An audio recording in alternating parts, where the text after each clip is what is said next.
Berikut awal mula kronologi Sylvester Matutina, relawan Jokowi yang viral emosi saat debat dengan Roky Gerung di salah satu acara televisi. Video debat antara Sylvester Matutina dengan Roky Gerung pun viral dan jadi trending di X, dulu Twitter. Tampak pada potongan video yang beredar, Sylvester Matutina melontarkan kalimat kasar pada Roky Gerung. Dalam video viral tersebut, kronologi awalnya yaitu saat Roky Gerung menyebut Jokowi sebagai presiden yang telah melanggar beberapa pasal.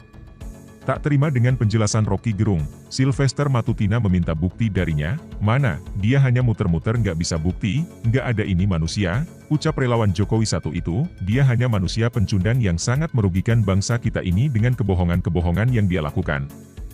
Lanjutnya, tampak Sylvester Matutina juga beberapa kali menyela Roky Gerung yang ingin menjelaskan kepadanya. Setelahnya, Roky Gerung sempat melontarkan kata, bodoh, ke Sylvester yang kemudian dijawab lagi dengan kalimat kasar.